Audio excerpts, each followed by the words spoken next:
Y vamos a platicar primero del acelerador de partículas. Entonces, digamos que lo que vamos a ir haciendo ahorita es construir un poco de conocimiento para entender el último proyecto de Gran Ciencia. Ajá, o sea, quiere decir que el último que veamos está relacionado con este acelerador de partículas. Ujú.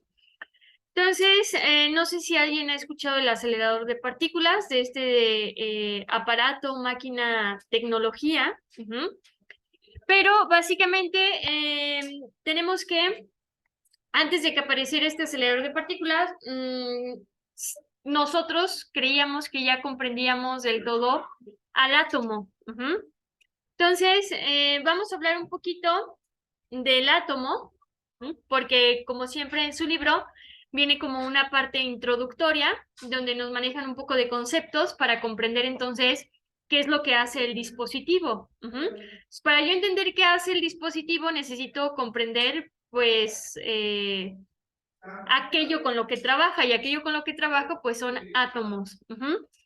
Entonces tenemos que la teoría atómica, que ahorita la vamos a ver súper resumida, la teoría atómica, es ese conocimiento que me permitió a mí y a ustedes y a la sociedad, pues poder explicar lo que constituye a todo lo que me rodea, hasta a mí mismo. Entonces, esa teoría atómica es lo que me explica, o el conocimiento que me brinda es poder explicar de manera científica de qué estoy constituido yo y de qué está constituido todo lo que me rodea. Entonces, hoy sabemos gracias a esa teoría atómica que todo lo que me rodea, animales, los mesabancos, la pantalla, los carros, los edificios, el sol, ajá, la luna, las demás personas, pues están constituidos por aquello que denominamos átomo. Que básicamente en cualquier fuente bibliográfica que ustedes consulten van a encontrar cualquiera de estas dos definiciones, que es la unidad mínima de materia o la partícula más pequeña de un elemento. Entonces, decimos que para que a algo yo lo pueda denominar materia, mínimo debe de tener un átomo. O sea, con que ya tenga un átomo, ya va a ser materia. Casi siempre, pues, es un cúmulo de átomos. Nosotros somos un cúmulo de átomos. Y que básicamente, pues, a la materia lo definimos como aquello que ocupa un espacio y que posee una masa. Entonces, si yo analizo todo lo que me rodea, si me analizo a mí, pues ocupo un espacio y también poseo una masa. Y a su vez, pues, de manera muy general, gracias a la teoría atómica, pues sabemos que el átomo está conformado por tres partículas subatómicas, que es el electrón, protón y neutrón, que ambos tres tienen una carga, que ambos tres tienen una masa, y que ambos tres tienen una ubicación dentro del átomo. Entonces, el electrón, no se nos puede olvidar que tiene una carga negativa. Siempre su carga va a ser negativa. ¿Qué es la carga? Pues la carga es una propiedad que tiene la materia. No sé si les ha pasado que a veces tocan a alguien y dan toques, porque como materia tenemos la propiedad de la carga. En este caso, para el electrón, pues su carga va a ser negativa, su valor tiene que ser negativo. Y es un valor que ya está dado y que a lo mejor en su clase de química o de física lo vieron porque se utiliza ese valor. Y bien importante es que el electrón dentro del núcleo se encuentra ubicado en un orbital. Que ahorita pues vamos a ver qué es eso del orbital. No. Luego tenemos al protón, que su carga va a ser positiva.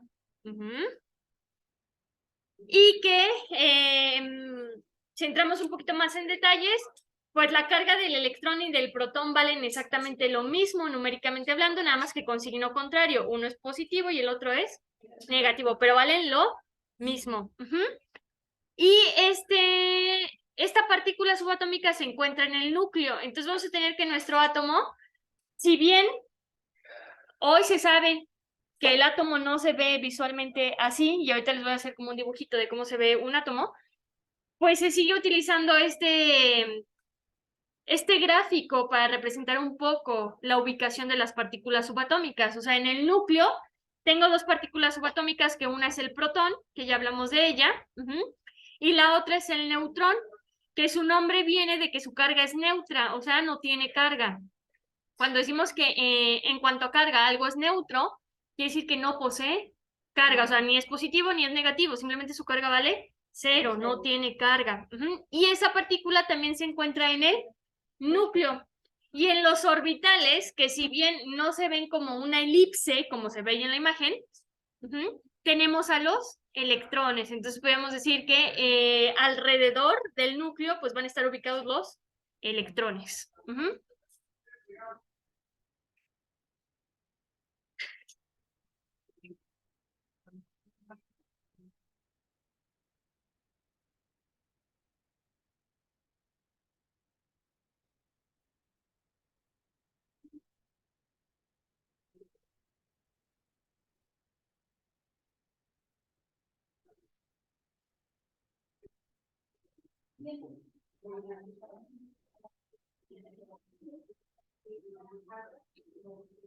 Y de manera muy rápida vamos a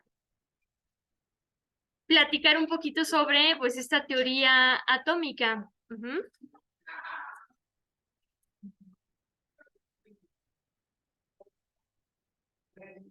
Entonces, aquí traigo una pequeña línea del tiempo donde, o sea, viene súper resumido. ¿Qué onda con el átomo, no? O sea, ¿cómo llegamos a lo que hoy conocemos como átomo? Y pues bueno, iniciamos desde Demócrito, que es el primer personaje que propone el término de átomo. Entonces,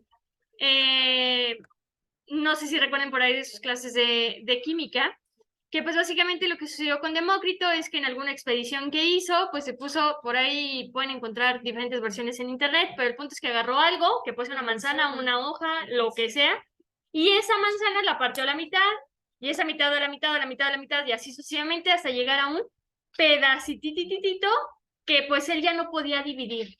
Entonces dijo, pues la manzana está conformada por un montón de estos pedacitos a los cuales voy a llamar átomo, y así cualquier cosa que yo agarre, si agarro un árbol y lo parto y lo parto y lo parto, voy a llegar a ese pedacitito, así agarre un plátano, lo que yo agarre, voy a llegar a ese pedacitito que ya no puedo dividir y que todo está conformado por estos pedacitos que voy a llamar átomos, que pues viene de, o sea, la etimología, el significado de la palabra es sin división o indivisible, que hoy en día, gracias al acelerador de partículas, sabemos que el átomo sí es divisible, o sea, sí se puede dividir en partes más pequeñas. Obviamente, pues Demócrito no contaba con la tecnología con la que hoy contamos para poder dividir ese pedacito de manzana en algo más pequeño. No se ha cambiado el nombre, pues porque ya son un chorro de años a lo que le llamamos átomo, y si no lo vienen a cambiar el nombre, pues nos confundiríamos más. Entonces, por eso se sigue llamando átomo, nada más considerar que ya sabemos que sí es divisible. Luego tenemos el primer modelo atómico que lo propone Dalton, que nos da pues básicamente una esferita, y nos dice que toda la materia está conformada por átomos y que estos átomos se combinan entre sí para formar compuestos, que hoy en día pues eso se mantiene como cierto, toda la materia está conformada por átomos, y estos átomos, por su comportamiento de la naturaleza, pues su tendencia es ir a buscar a otros átomos, unirse químicamente y formar compuestos, como es el caso del oxígeno cuando va a buscar al hidrógeno y se forma el agua. Luego llega Thomson, que su mayor atribución y por lo que ganó un premio Nobel, pues es que descubre la primera partícula subatómica con carga negativa, a la cual denominó electrón, y propone un segundo modelo atómico que se le conoce como el pastel de pasas, porque pues se ve como un pastel, bueno, él creía que se veía como un pastel de pasas, y entonces lo que propone es una esfera en el centro con carga positiva y con pequeñas incrustaciones con carga negativa, que es la partícula que él descubrió que es el electrón. Básicamente, pues propone que la esfera grandote sea positiva porque por ahí no se les debe de olvidar que el átomo en la naturaleza es neutro, o sea, no tiene carga. Con todo y que tiene parte positiva y carga y parte positiva y negativa, es neutro, no tiene carga. ¿Que puede estar cargado? Sí, sí puede estar cargado, pero en la naturaleza, en teoría, pues está neutro. Y por eso puso esa parte positiva, porque dijo, pues si hay algo negativo, pero esto no tiene carga, pues necesito algo positivo para que se haga cero. Luego llega Rutherford, que su mayor aportación es que descubre, pues eso que le hacía falta a Thomson, que es la partícula positiva. Entonces descubre la presencia de los protones. Propone el primer modelo estilo planetario, que es un centro. Vamos a poner el sistema solar. Pues el centro del Sol y alrededor giran los planetas. Entonces aquí puso en el centro a sus protones y alrededor giraban los electrones. Luego llega Bohr, que ahorita lo vamos a ver en una tablita un poquito más desarrollado, pero su mayor acierto fue explicar o empezar con la explicación de cómo es que se comportan los electrones. Entonces, hay que considerar hasta Rutherford que todo lo que sucedía a nuestro alrededor se trataba de explicar mediante la física clásica. Que la física clásica, pues es la física que ustedes ven a nivel prepa. Leyes de Newton, que es el tiro parabólico, el tiro horizontal, movimiento rectilíneo uniforme, el movimiento rectilíneo acelerado, que a final de cuentas, pues tratamos de entender al movimiento. Entonces, mediante esos principios y leyes, se trataba de entender el movimiento que llevaba el electrón. Pero Bohr se dio cuenta que no era posible mediante la física clásica poder explicar cómo es que se comporta un electrón, sino que necesitaba de la física cuántica. Entonces, él introduce a esta física moderna a la teoría atómica, es decir, pues es que mediante la física clásica no puedo explicar cómo es que se comporta un electrón, entonces pues necesito apoyarme de la física cuántica para explicar cómo es que se comporta el electrón. Y básicamente propone el primer número cuántico, que es nivel de energía. Entonces, en teoría, ahí donde está el dibujito de Bohr, seguiría otro circulito con electrones y otro circulito con electrones, y cada circunferencia que tengo ahí es un nivel de energía. Entonces, él propone que los electrones están ubicados en niveles de energía y que además, por la física cuántica, los electrones son capaces de desprender o absorber energía. Entonces, supongamos que tenemos niveles de energía. Vamos a ponerlos. Yo entro a un trabajo y me ponen en el puesto más básico. Y las actividades que tengo que hacer son muy poquitas. Entonces, la energía que yo necesito para estar en ese puesto, pues es mínima, porque a lo mejor lo único que tengo que hacer es contestar el teléfono. Pasa un mes y me suben de puesto. Y entonces ya no solo es contestar el teléfono, sino contestar correos, a lo mejor me mandan a hacer uno que otro mandado, entonces necesito más energía. Y si me vuelven a subir de nivel, voy a necesitar más energía. Lo mismo con los electrones. Si estoy en el primer nivel, necesito poca energía, pero si subo de nivel, necesito más energía para estar ahí. Y si subo, necesito más energía para estar ahí. Entonces, si yo como electrón puedo desprender energía, me deshago de energía, ¿cierto? Entonces ya la energía que tengo, porque ya me deshice de energía, ya no es suficiente para estar en este nivel, entonces tengo que bajar de nivel. Y puede ser que ya esté en un nivel más abajo y ahí vuelvo a absorber energía, entonces ahora tengo más energía y entonces puedo subir de nivel de energía. Entonces él se da cuenta o propone que los electrones están en niveles de energía y que además tienen esta capacidad de liberar y absorber energía y que entonces pueden estar saltando de un nivel de energía a otro nivel de energía.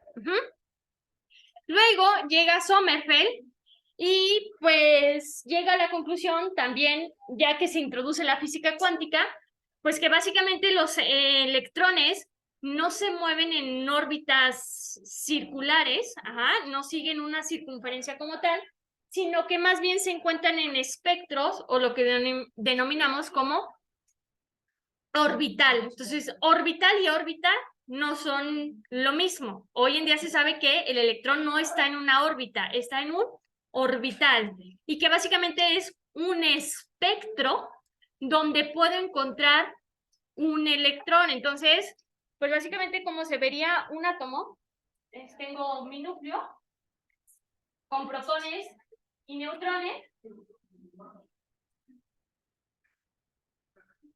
y lo que tengo alrededor son espectros, no órbitas. Y que los espectros tienen distintas formas. Y que pues básicamente en esta región que tengo aquí, pues es donde puede estar un electrón. En esta región que tengo acá, pero entonces no puede estar acá, o sea, tiene que estar dentro del espectro. Y entonces ahí es donde se encuentran pues, los electrones. No siguen como tal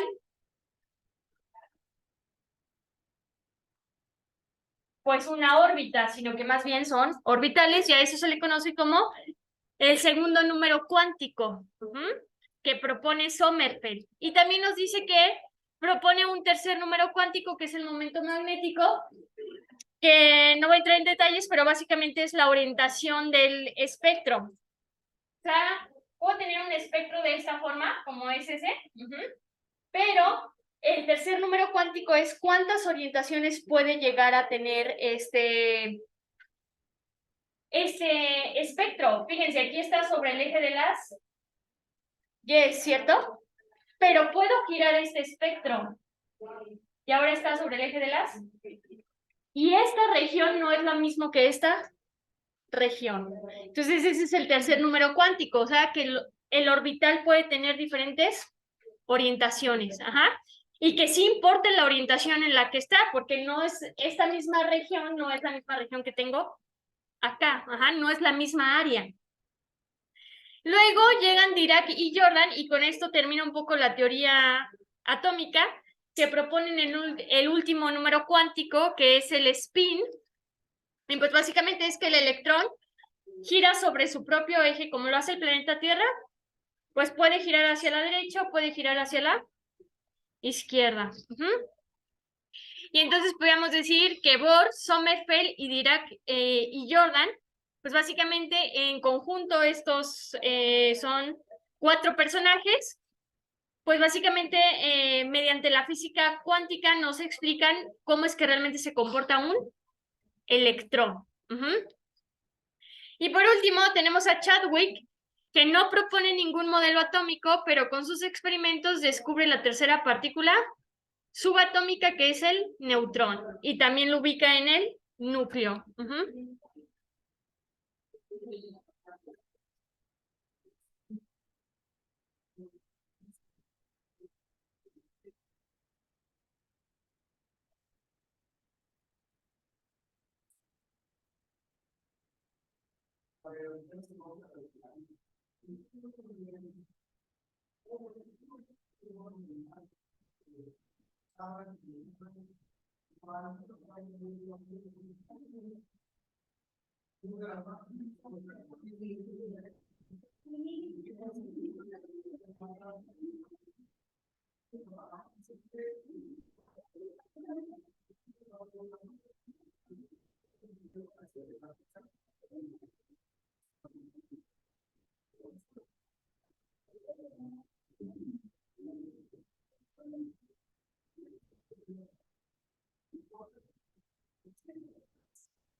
Entonces vamos a abordar de todos estos personajes,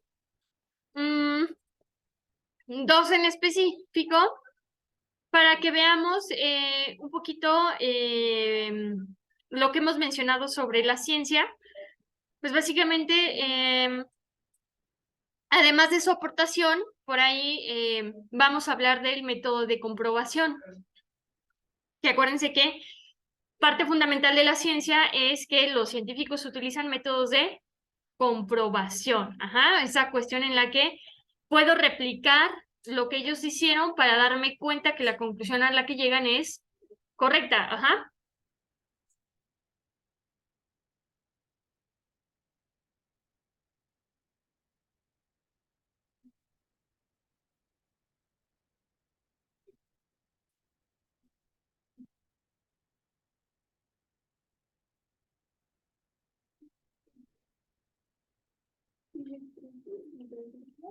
Entonces,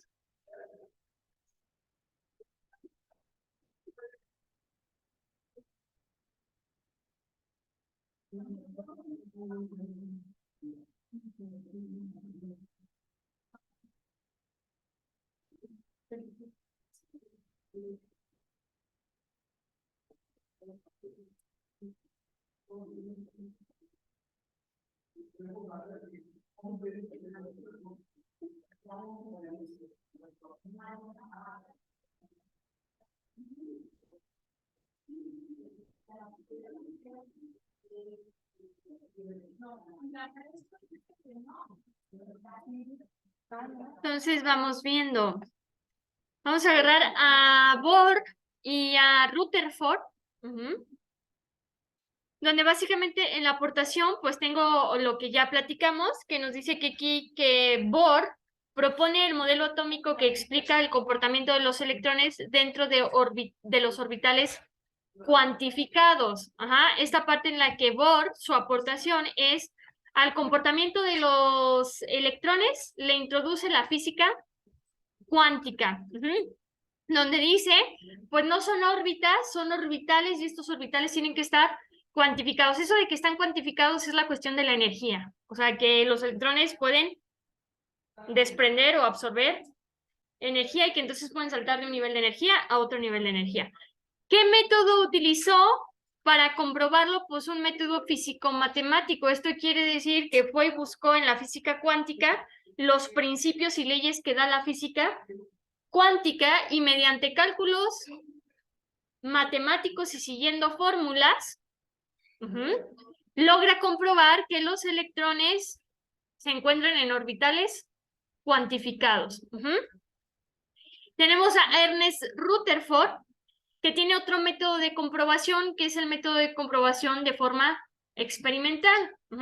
Él no hizo ni cálculos ni fórmulas matemáticas, sino que más bien realizó un experimento y mediante el experimento logra demostrar la existencia de un núcleo y que en ese núcleo existen partículas positivas llamadas protones. Ajá. Entonces, si ustedes buscan en internet cómo Rutherford descubrió el protón, les va a salir su experimento con la lámina de oro. ¿Y qué le hizo a esa lámina de oro para entonces descubrir al protón? Y que si entonces contamos con un laboratorio y todo el equipo necesario, pues yo puedo hacer el experimento de la lámina de oro y ver pues que realmente sí existe una carga positiva en un átomo y que se encuentra en el núcleo.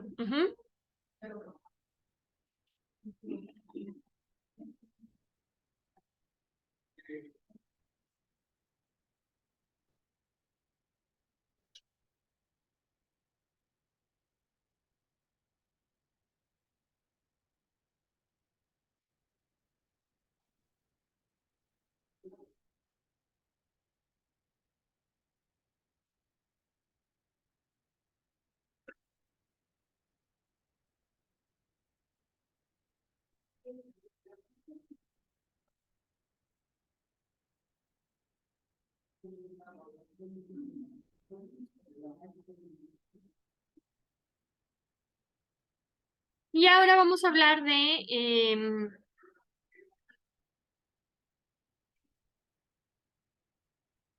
la aportación que ha tenido pues todo este conocimiento del átomo a diferentes ciencias como la química, la física y la biología. Entonces, es bien importante considerar que todo esto que estamos platicando ahorita es para llegar al punto en el que la humanidad pudo haber dicho, yo ya conozco todo sobre el átomo. Yo ya sé todo sobre el átomo y aún así con todo este conocimiento previo que contaba, la humanidad decidió desarrollar un acelerador de partículas que nos ha hecho ir más allá de lo que hoy conocemos como átomo, y que nos ha ayudado a entender mejor el comportamiento del átomo y que a partir de ese conocimiento que me da el acelerador de partículas, desarrollar nueva tecnología y ahorita ir en búsqueda de uno de los proyectos más ambiciosos a nivel humanidad y sociedad. Entonces, les digo, todo esto que hoy conocemos como el átomo ha tenido diversas aportaciones a diferentes ciencias, como lo es la química, la física y la biología. Pues mira, si hablamos de la química, pues antes de que existiera la química como tal, se le conocía como alquimia. Entonces, antes de ser químicos, eran alquimistas. La gente que se dedicaba a estudiar pues, los elementos químicos, tratar de explicar de qué está conformado todo lo que me rodea. Entonces, el hecho de llegar a como tal al descubrimiento del átomo, tener el átomo como tal, pues básicamente es que la alquimia desaparece completamente y entonces aparece la química como ciencia. Entonces todos esos alquimistas ya no son alquimistas, ahora son químicos, ahora son científicos. Y pues básicamente esta nueva ciencia agarra como objeto de estudio al átomo como tal, ya todo lo que hay alrededor del átomo.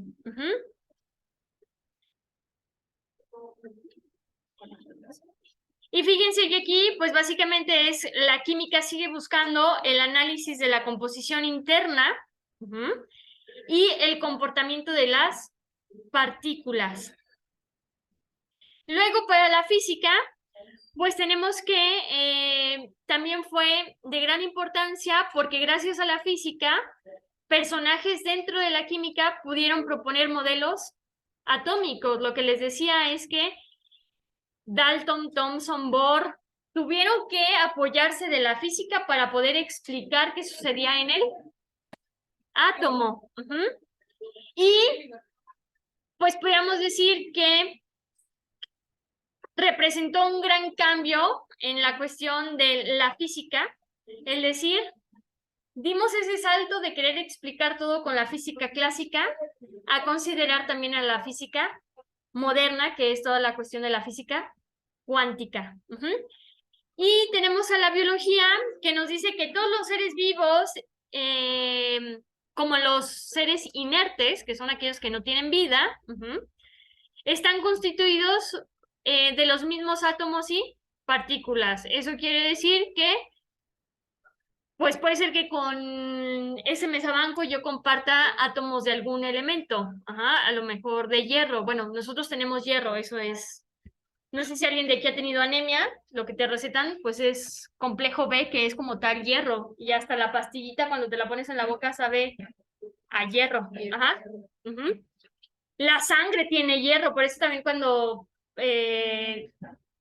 lamemos la herida, sabe un poco a hierro. Y yo puedo observar que también esa silla tiene hierro. Entonces, tanto los seres vivos como inertes compartimos átomos.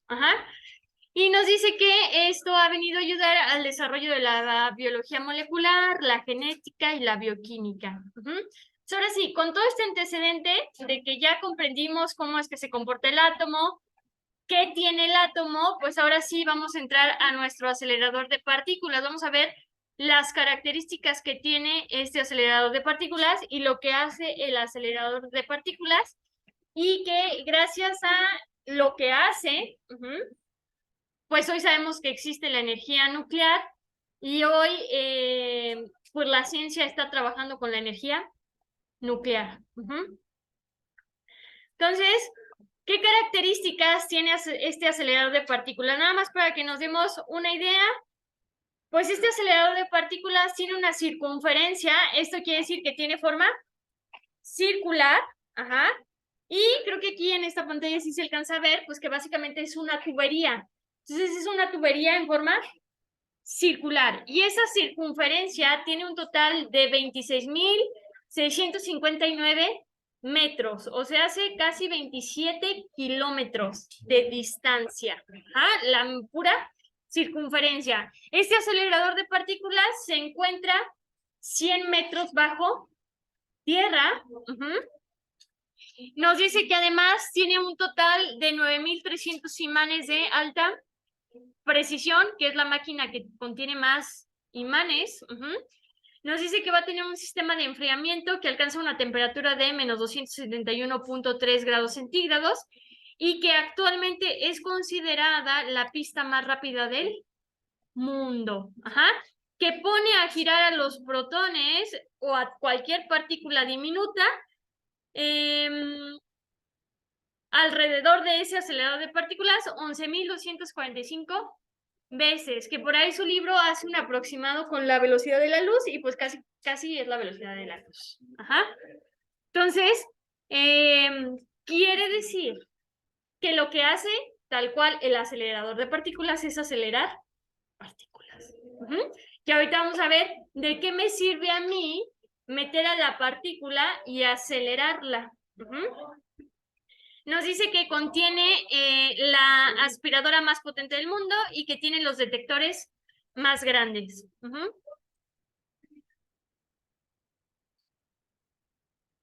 Entonces, para entender un poquito qué es lo que hace el acelerador de partículas, pues vamos a poner otro ejemplo de la vida cotidiana. ¿Qué pasa si yo voy camino a la escuela o camino a mi trabajo y voy en el carrito, o en el taxi o Uber, camión, y entonces este va a impactar con otro carrito, pero ambos carritos llevamos una velocidad baja? Pues que entonces es como un besito, ¿no? Y que a lo mejor pues hay desgaste de pintura, una pequeña abolladura, pero no pasa de eso. Cuando algo va a baja velocidad o cuando yo voy corriendo y choco con otra persona que va a baja velocidad, pues el impacto no es tan fuerte. Pero ¿qué pasa si pongo a las partículas o a los coches o a los humanos a alta velocidad? ¿Qué pasa en la Fórmula 1 cuando dos autos chocan? Se deshacen, exactamente. Entonces, ¿qué pasa si pongo a dos partículas a súper alta velocidad y hago que estas dos partículas colisionen o choquen? Pues que entonces se van a desintegrar, o sea, no desintegrar de que desaparecen, sino que vamos a ver todas esas pequeñas partículas que conforman a un átomo. Y entonces, gracias a este acelerador de partículas, pues hoy sabemos que no solamente existe el protón, neutrón y electrón, sino que hay un montón de partículas subatómicas que no las estudiamos tan a profundidad porque realmente no presentan gran relevancia en el comportamiento del átomo. O sea, quienes realmente presentan importancia en el comportamiento, pues siguen siendo el electrón, protón y neutrón, y que son las tres que me funcionan para comprender cómo es que se comporta un átomo. Pero no quiere decir que sean las únicas partículas subatómicas. Por ahí existen los positrones, los neutrinos, los quarks. O sea, hay un montón de partículas subatómicas y que gracias a este dispositivo hemos podido descubrirlas, y entender un poquito más el comportamiento del átomo. También por ahí, pues tenemos que varias de las partículas, no sé si han escuchado esta teoría, todavía no tiene como tanta fuerza, ni se ha decretado como de así es, pero gracias a estas otras partículas subatómicas, pues la existencia de una antimateria, que sería lo contrario a la materia. O sea que el electrón en la antimateria, pues sería positivo, que es lo contrario. En la materia es negativo, en la antimateria sería positivo. Entonces, por ahí hay un montón de cuestiones que se están trabajando con los resultados que hoy nos está dando el acelerador de partículas. Entonces, básicamente lo que hace este acelerador de partículas es acelerar partículas y entonces lo que se genera es una colisión, un choque que hace que la partícula se haga en partes más pequeñas y poder analizar cada una de esas partes más pequeñas. Entonces, Hoy en día es la máquina que nos ayuda a conocer y a entender las partículas más pequeñas y diminutas, o sea, aunque nosotros creemos que ya sabemos todo sobre el átomo, no es cierto, y esta máquina me ayuda a comprender todavía mejor qué hay detrás de un átomo. Ajá. Es un proyecto de la Organización Europea para la Investigación Nuclear, que es el CER, por las iniciales, y bien importante, es un proyecto de gran ciencia. Porque fíjense, trabajan alrededor de 8,000 científicos de más de 60 países en ese acelerador de partículas. Me dice que se ubica en Ginebra y que consolida la eminencia europea en gran ciencia. Eso quiere decir que pone a Europa en el mapa de ser un país de ciencia, que invierte en ciencia y que los conocimientos que nos están dando son valiosos. Y así como les dije que pues de los resultados tenemos posibles nuevas teorías sobre el comportamiento de la materia, la antimateria, nuevas partículas subatómicas, vamos a ver un resultado más aterrizado a algo que yo puedo llegar a utilizar, pues es la tomografía PET. No sé si a alguien le han mandado a hacer un estudio en ese equipo médico, pero básicamente ese equipo médico tiene todo su funcionamiento a partir de los descubrimientos que salieron del acelerador de partículas. Entonces, si bien vemos ese acelerador de partículas muy lejano y muy como de, y a mí que me interesa que exista el quark o el positrón, pues es decir, hay un dispositivo médico que yo puedo llegar a utilizar, que mi médico me puede llegar a pedir un estudio en este equipo médico y que pues se pueden diagnosticar enfermedades gracias a este equipo médico y que también, por ejemplo, tenemos un nuevo método de tratamiento para el cáncer. Entonces, lo que llega a hacer un poquito esta maquinita para el tratamiento de cáncer es que irradia, pues, creo que es cobalto 60, que el cobalto es un elemento químico, y lo irradia a zonas muy en específico, que es donde está el tumor. Entonces la radioactividad ayuda a reducir el tamaño del tumor. Entonces, así como sirve para generar imágenes, pues también sirve para tratamientos.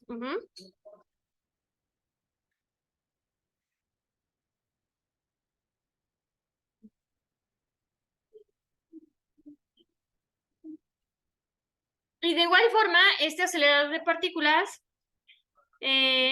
sirve un poco para darnos cuenta de qué podemos llegar a hacer con la energía nuclear. Entonces vamos a hablar sobre la energía nuclear, los pros, los contras, porque no todo lo que se ha desarrollado con la energía nuclear es